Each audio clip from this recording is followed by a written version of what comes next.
जय हिंद, जय श्री श्याम कॉलेज की ऑनलाइन क्लासेस में सभी बच्चों का स्वागत है। आज हम BA BEd BSc BEd part 3 के विद्यालयकरण, सामाजिकरण एवं लैंगिक चिंताओं में यूनिट नंबर 5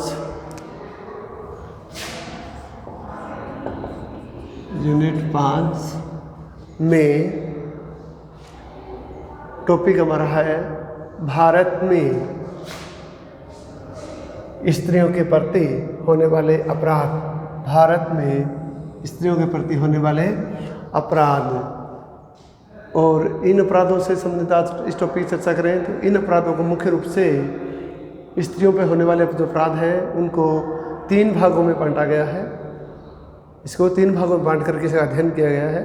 नंबर 1 या हम ए नाम दे करके स्त्रियों के प्रति होने वाले घरेलू हिंसा, पहला घरेलू हिंसा पे दिया गया है और दूसरा हमारा है स्त्रियों के प्रति होने वाली आपराधिक हिंसा। आपराधिक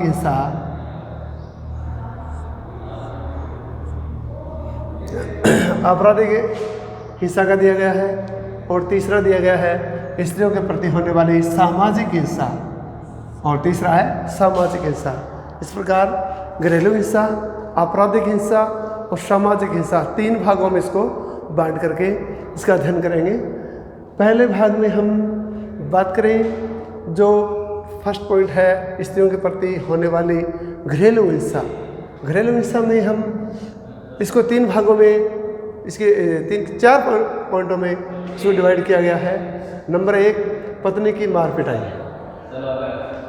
नंबर 2 तलाकशुदा स्त्रियों पर होने वाले अत्याचार, नंबर 3 दहेज के कारण होने वाली हत्याएं, नंबर 4 विधवाओं पर होने वाले अत्याचार।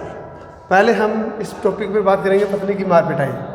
पत्नी की मार पिटाई तो आप लोगों ने देखा ही है, ये सिस्टम आमतौर पे हर घर में, लगभग बहुत सारे घरों में देखने को मिलता है।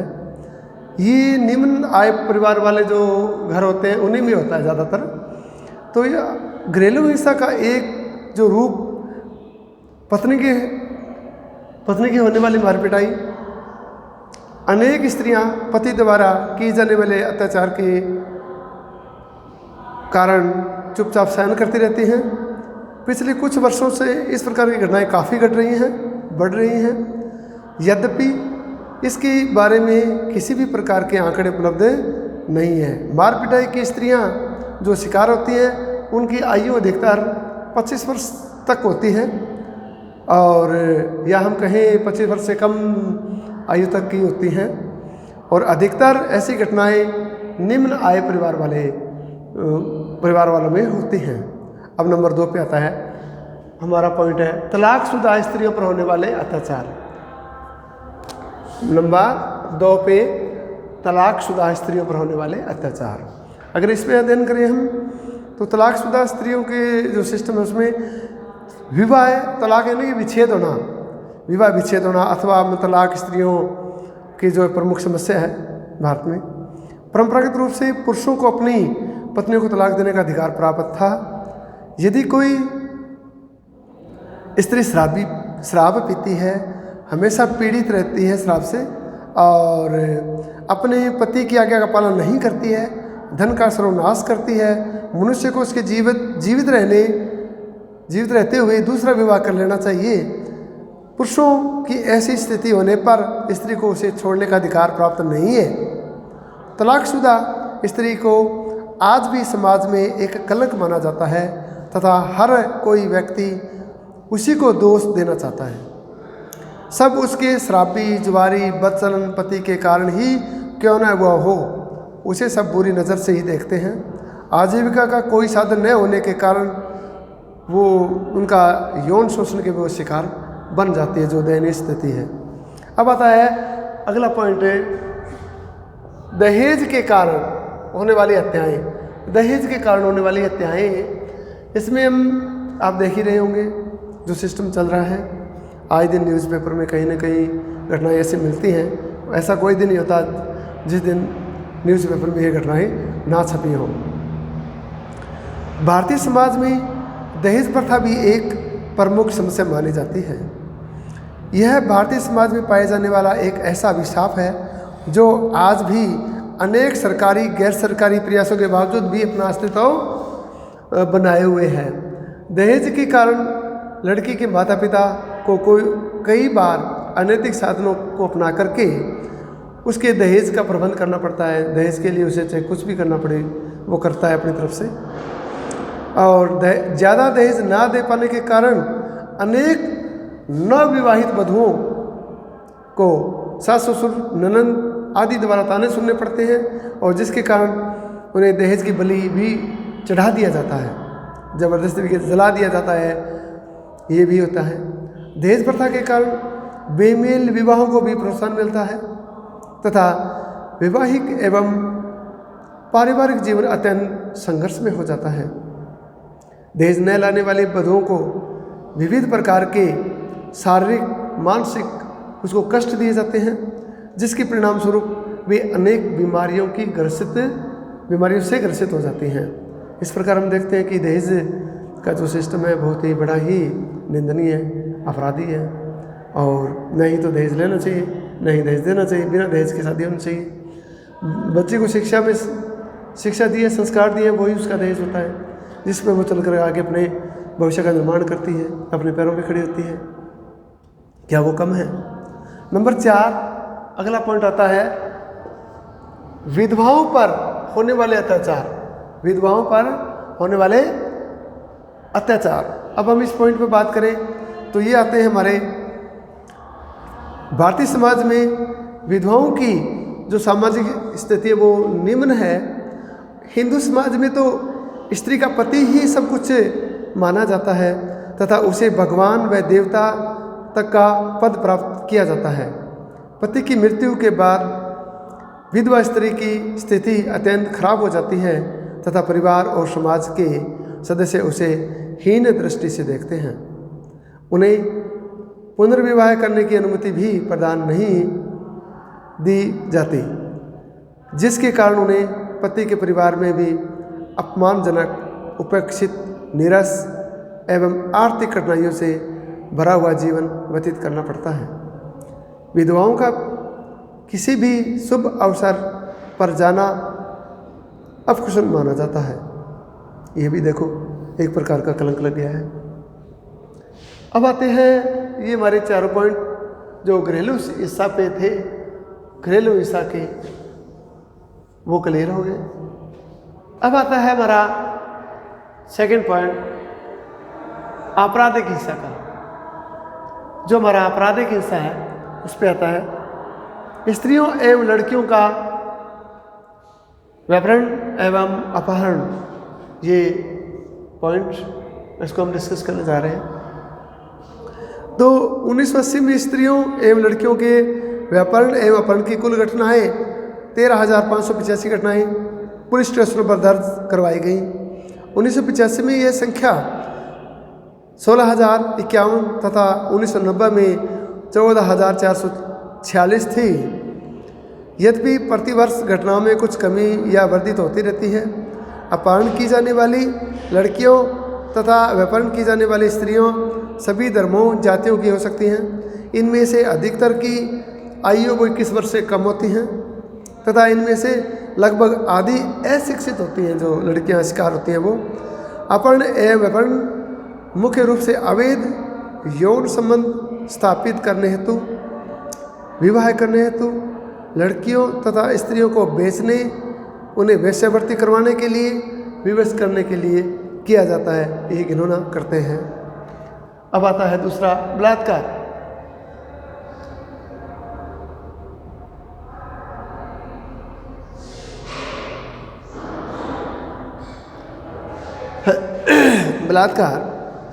बलात्कार एक दंडनीय अपराध है जिसके लिए बलात्कारी को आजीवन कारावास तक की सज़ा मिल सकती है। भारत में बलात्कार की घटनाओं में भी पिछले कुछ वर्षों में काफ़ी वृद्धि हुई है। ऐसा अनुमान लगाया जाता है कि भारत में हर 2 घंटे में लगातार जो ये बलात्कार की घटनाएं घटित होती रही हैं। 1980 में केवल 5,023 थी और जो पुलिस द्वारा दर्ज की गई, और 1985 में ये संख्या बढ़कर 7,289, और जबकि 1990 में 10,068 थी। इससे पता चलता है कि 15 वर्ष की अवधि में बलात्कार की घटनाएं दोगुनी हो जाती हैं, और अब तो बहुत ज़्यादा संख्या में वृद्धि हो गई है। अब होता है नंबर 3, स्त्रियों की हत्याएं। स्त्रियों की हत्याएं। भारतीय समाज में हत्याओं के बारे में जो आंकड़े उपलब्ध हैं उनमें हमें यह पता चलता है कि कुल हत्याओं में स्त्रियों की होने वाली हत्याओं का अनुपात काफ़ी कम है। उदाहरणार्थ 1990 में हत्याओं के जो मामले भारतीय दंड संहिता में दर्ज किए गए थे उनमें से केवल 3.1% स्त्रियों की हत्या से संबंधित थे। स्त्रियों की हत्या के लिए उत्तरदायी कारकों में अवैध यौन संबंध, छोटे मोटे लड़ाई झगड़े, बदले की भावना, पुनर्विवाह अथवा पुनः दहेज लेने की इच्छा तथा स्त्रियों को संपत्ति से वंचित करने की इच्छा विशेष हैं। अब आता है नंबर पार्ट 3, जो हमारा स्त्रियों के प्रति होने वाली सामाजिक हिंसा। स्त्रियों के प्रति होने वाली सामाजिक हिंसा, जो मेन पॉइंट है सामाजिक हिंसा का, हम उस पर डिस्कस करने वाले हैं, जो तीसरे पॉइंट पे है। अब आता है इसी के अंदर पार्ट है स्त्री हत्या, भ्रूण हत्या, लिंग भेदभाव, यौन शोषण व उत्पीड़न। पहला हम पॉइंट डिस्कस करने जा रहे हैं वो स्त्री हत्या का। स्त्री हत्या का इसमें सामाजिक हिंसा का एक अन्य रूप स्त्री हिंसा के रूप में देखा जाता है। भारतीय समाज में लड़कियों को जन्म के पश्चात मार देने की प्रथा का काफ़ी प्रचलन है, और अंग्रेजी शासनकाल में तथा स्वतंत्रता प्राप्ति के पश्चात स्त्रियों की स्थिति में शिक्षा एवं नौकरियों के कारण काफ़ी सुधार हुआ है, परंतु स्त्री हत्या की यह प्रथा आज भी दक्षिण भारत में प्रचलित है। जन्म लेने के पश्चात लड़की को परिवारजनों द्वारा ही मार दिया जाता है। हमने पिछले भी कुछ वीडियो में पढ़ा था ऐसी बातें। और देखो, जब ऐसे ही बात होती है, स्त्री को मार दिया जाता है जन्म लेने के बाद में, तो फिर संख्या सिस्टम तो घटेगा, लड़कियों की संख्या तो घटेगी। ये बड़ा ही सोचनीय विषय है। अगला आता है भ्रूण हत्या। भ्रूण हत्या में जब बच्चे का जन्म ही नहीं होता उससे पहले ही उसे गर्भ अवस्था में ही मारना है। भ्रूण हत्या भी एक स्त्री हत्या का ही एक रूप है। इसमें तथा स्त्री हत्या में यह अंतर है कि भ्रूण हत्या में लड़की पैदा होने के पहले ही उसकी हत्या कर दी जाती है, जबकि स्त्री हत्या का अर्थ है जन्म के पश्चात लड़की का वध करना। अगर परीक्षण से पता चलता है कि आज का जो सिस्टम है सोनोग्राफी वगैरह, गर्भ में लड़की है तो गर्भपात करवा दिया जाता है, यानी सिस्टम से उसे मार दिया जाता है जो भ्रूण हत्या का शिकार होते हैं। अगला है पॉइंट लिंग भेद। लिंग भेद में बात करें हम, भारतीय समाज पितृसत्तात्मक समाज है।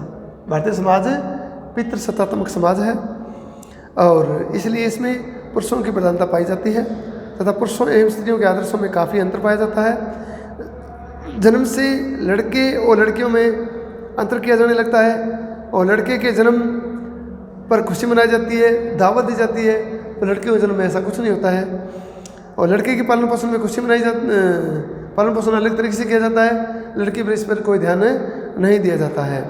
और लड़के को बुढ़ापे का सहारा माना जाता है तथा उसकी शिक्षा रोजगार पर विशेष बल दिया जाता है। लड़की को पराया धन समझा जाता है, इसलिए उसकी शिक्षा पर कोई ध्यान नहीं दिया जाता। उसकी गृहस्थी के कार्य में निपुण बनाने के ही प्रयास किए जाते हैं। अगला पॉइंट आता है कि यौन शोषण व उत्पीड़न। भारतीय समाज में स्त्रियों की प्रमुख समस्या उसका यौन शोषण व उत्पीड़न है। भारतीय समाज की प्रकृति को सामने रखते हुए यह स्त्रियों की प्रमुख समस्या कही जा सकती है। यह यौन शोषण छेड़छाड़ से लेकर के वेश्यावृत्ति तक के रूप देखे जा सकते हैं। अश्लील साहित्य बस अड्डों, रेलवे स्टेशनों, बुक स्टॉलों खुलेआम देखा जाता है। चलचित्रों में यौन शोषण स्पष्ट रूप से देखा जा सकता है। कैबरे डांस केवल चलचित्रों में ही दिखाए जाते हैं, अपने तो अनेक होटलों में भी ऐसा प्रचलन हो रहा है। वेश्यावृत्ति तथा देवदासी प्रथा भारतीय समाज में इस तरह के यौन शोषण के ही दंडनीय अपराध हैं ऐसे सिस्टम। हमारे ये यौन शोषण के बारे में मैंने इसको डिस्कस किया। इस प्रकार हमने भारत में स्त्रियों के प्रति होने वाले अपराध के बारे में पढ़ा, जिसमें हम उसको 3 भागों में बांटा गया।